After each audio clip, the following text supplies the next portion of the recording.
آخر د رمضان د روجو کې یو عبادت ته هغې ته صدقة الفطر یا زکات الفطر وایي او زمون پښتانه ورته سرسایه وایي. دا په مالدار سړي باندې لازمه ده. مالدار سړی به د خپل ځان نه ورکوي او مالدار سړی به د خپل وړو نه ورکوي، که دا واړه نارینه او که زنانه وي. زما وروڼو د دې صدقه فطر فایده څه ده؟ سرسایه. د دې داسې فایده ده لکه څنګه چې په مانځه کې د سجدې سهوې فایده ده. په مونځ کې چې د چا نه کوتاهي وشي، اشري مسلې دي و طالبان عالمان پې پوهېږي چې سجده سهوه په کوم شي لازمي. خو زه به خلاصه ویم چې چا نه په مونځ کې کوتاهي وشي، کمې زیاتې وشي، نو سجده سهوه وکړي، د مانځه په آخر کې 2 سجدې وکړي، نو الله ورته کوتاهي، غفلت او کمې زیاتې معاف کړي. دقه رنګې په دې رمضان او په روجو کې که د چا نه څه کوتاهي وشي، کمې زیاتې وشي او غلطي وشي، نو دې سرسایه او صدقه فطر سره رب العالمین هغه څیزونه ورته کوتاهي، کمې زیاتې معاف کړي. منځ کې سجده سهو شو، منځ پوره شو، کامل شو او الله ته به ورسېږي. دقه رنګې چې فطرانه یا صدقه فطر یا سرسایه چې ورته وایي دا څوک ورکړي، نو دا روجې د روجې میاشت او دا روجې کاملې شوې او پوره کاملې به الله ته ورسي او خدای پاک به قبولې کړي. یو فایده دا شو. دویمه فایده څه ده؟ دویم دا ده چې دا روجې زموږ د الله نه امید لرو چې د الله قبول کړي. عرب ورته رجاء القبولیت وایي. دا زموږ د خدای نه امید دی چې موږ له به الله پاک دا روجې قبول کړي. ښه دا امید به ساتو. یاره به هم که 2 څیزونه دي، رجاء او خوف. د الله نه به امید هم ساتو، یریږو به هم هسې نه قبولي نه شي. نو زموږ به امید وي د قبولیت. نو په دې صدقه فطر کې رب العالمین هغه د قبولیت امید زیاتی. امید به زیات شي چې که خیر انشاءالله دا به خدای پاک قبولي. دریم څه دی؟ دریم روجا بدني عبادت دی او صدقه فطر مالی عبادت دی. نو دواړه به یو ځای شي، نو الله به خوشحاله شي. څلورمه فایده څه ده؟ طعمة للمساکین، مسکینانو، فقیرانو، غریبانانو ته به هم فایده ورسېږي. د صدقه فطر په وجه د یو کور نه ډېرې پیسې وځي او بل غریبانان او مسکینان هغې ته میلو شي، نو چې ستا بچي د اختر خوشحالی کوي، نو د مسکین فقیر بچي به هم خوشحالی وکړي. که ستا ماشوم سره پیسې دي او بازار ته دکان ته منډې وایي، نو چې ته صدقه فطر مسکین فقیر له ورکړې کونډې نه، نو د هغې بچي به هم بازار ته لاړ شي، ځان له به ټاپیانې والي او د خوشحالۍ څیزونه به والي. که ستا بچي بازار ته ځي، نو چې یتیم مسکین له دې ورکړه، نو د هغه بچي به هم بازار ته لاړ شي، خوشحالي به وکړي. او که ډېرې والا جمع شوې، نو چې څنګه ستا بچي په دې خوشحالۍ کې چې نوې جامې اچولي، نو د هغې غریب فقیر مسکین بچي به هم نوې جامې واچوي، خوشحاله به شي. او څنګه چې سهار وختي ستا بچي پراټه خوري او پې خوشحاله، نو د غریب مسکین بچي به هم پراټه وخوري، اب هم خوشحاله شي، الله به خوشحاله شي. دا د صدقه فطر فایدې شي. اوس حدیث کې بل حدیث درته وایم د عبدالله ابن عباس رضی الله تعالی عنه، عن ابن عباس رضی الله عنه عن النبي صلی الله علیه وسلم. دا حدیث په ابو داود شریف کې دی. ابن عباس د رسول الله صلی الله علیه وسلم نه نقل کوي. حضور پاک مبارک فرمایي، ابن عباس سوي فرض رسول الله صلی الله علیه وسلم زکات الفطر. وی پیغمبر علیه السلام د رکوټ اختر د هغې زکات لازم کړی دی. ګوره سرسایې ته زکات ویلي. زکات ډېرې معنی دي، زموږ طالبان پې پوهېږي. یو معنی پاکوالی دی، قد افلح من تزکا وذکر اسم ربه فصلی. دې سره د روجو دا میاشت دا پاکه شوه، ستره شوه، صفا شوه او ښکلې تحفه الله ته ورسېده. څوک چاله جامې وړي او دکاندار نه نوې والي او داغ ماغ پې رښتیا ووایي، هغه چاله تحفه کې وړی شي؟ نه، نه شي وړی. او چې صفا ستره پاکوي، داغ پې زري وینځي سري کي یا داغ ته لر شي، نو هغه خلک تحفه کې لېږي. نو چې موږ روجې او تراویح او عبادتونه الله ته لېږو، نو چې موږ دا صفا ستره الله ته ولېږو. ماشاءالله ان الله طیب، الله پاک ډېر ستره او پاک ذات دی، پاک سیدې ستره شي. نو زکات الفطر دې سره روجې پاکې شوې، دې سره روجې او د روجې عبادتونه ستره شو، الله ته به ورسېږي. نمبر 1 د د زکات زموږ د طالبان بله معنا کوي زیاتوالی. دې سره د روژو عبادت نورم زیات شو، طاقت یې زیات شو. نو رسول الله مبارک فرض زکات الفطر طهرة للصائم من اللغو والرفث.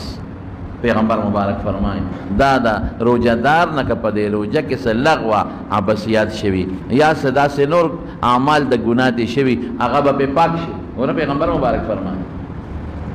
طہرة للصائم من اللغو والرفث کدنا بس لغو سے شوی روجہ کے لڑو مڑو ہوتا سٹو کر نا لغو شو کن لڑو مڑو الکانو تمہیں اور فیس بک نیٹ خوبا تقریباً ماشاءاللہ یو بشیر جان نظر نه لګي یعنی د سره هم دوه غټې موبایل وي دا خو به ټولو کړي او که چا داسې نور غلطۍ د ګناه کارونه کړي پیغمبر مبارک فرمایي دا سرسایه د هغې پاکوالی شي. او بل څه شی دی وطعمة للمساکین او د مسکینانو دپاره ما راته وختي وي لوړی شو. من اداها قبل صلاة الفجر فهي زکات مقبولة. چا چې دا سحر د اختر د مانځه نه مخکې ورکړي نو دا سرسایه چې پیغمبر مبارک ورته زکات ویلې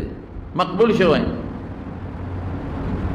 چا که د اختر د مانځه نه مخکې ورکړي مقبول شو. ومن اداها بعد صلاة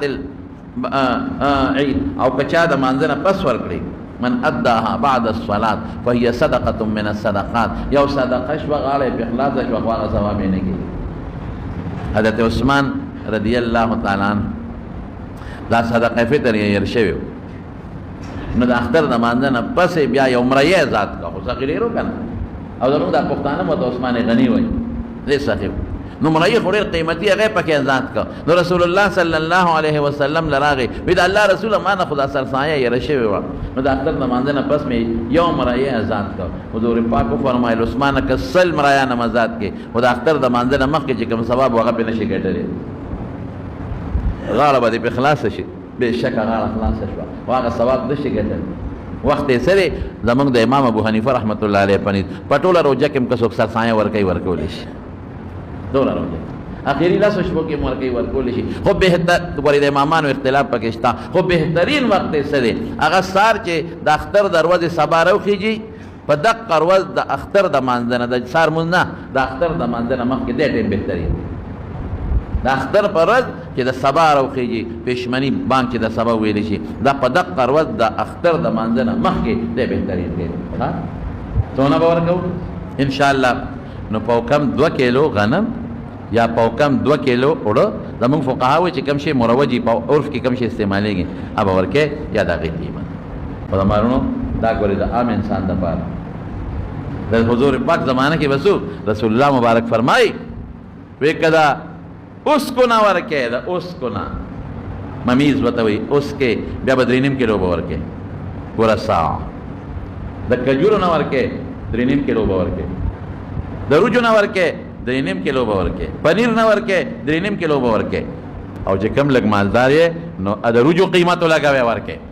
3.5 کیلو روجو قیمت ولګوې کله سیله روجو قیمت ولګوې یا د کجورو قیمت ولګوې د 3.5 کیلو. ما دا بل زما یو دوست هغه ټلیفون وکړ وایي زه خو ټول عمر د پنیر قیمت وي پنیر 3.5 کیلو ډېر ګران دی وایي د پنیر قیمت لګوم وایي سخت کال بازار کې پنیر نشته مې د کجورو لګاوه کجوره ګران د 3.5 کیلو. یو بل ملګري ټلیفون وکړ ما ته مولوي صاحب د عجوې قیمت ته معلوم دی ځکه سعودي بند دی مې نه ما ته خو د عجوې قیمت نه دی معلوم زه په قیمت څه کېدم مې سوداګر یم چې ته مانه تپوس کیسه وایي نه زه ټول عمر د 3.5 کیلو عجوې قیمت ورکوم ماشاءالله د 3.5 کیلو عجوې قیمت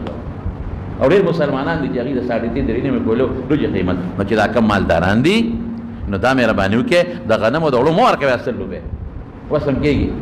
دا د روجو قیمت ولګوې 3.5 کیلو چاول ښه مزېداره سیله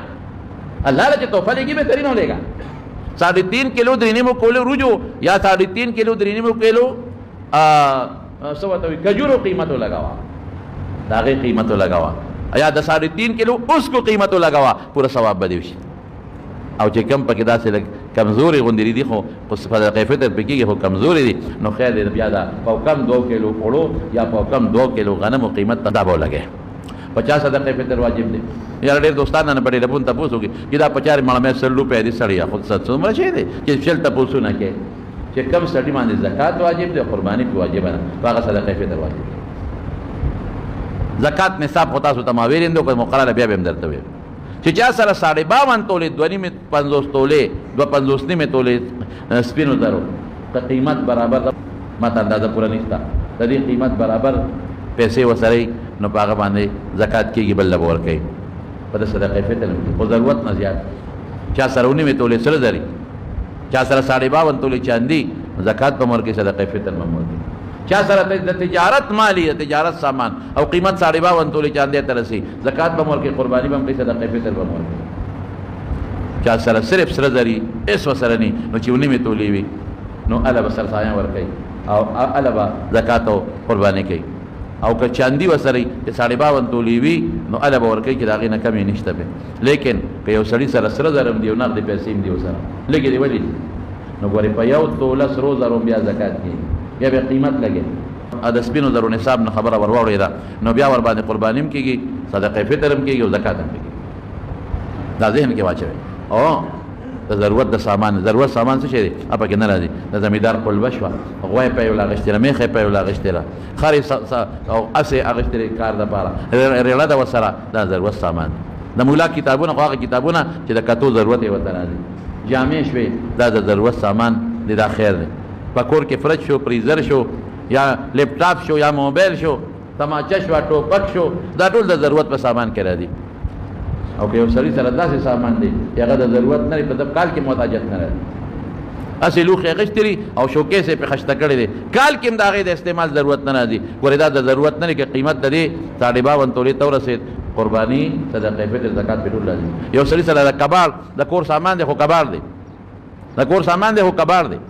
او سره پروت دی زیاتی پروت دی لا خرڅ کړی نه لري او دا د ضرورت نه زیات دی د هغې قیمت به ولګي نقدې پیسې به سره یو ځای کړي که 52 تولې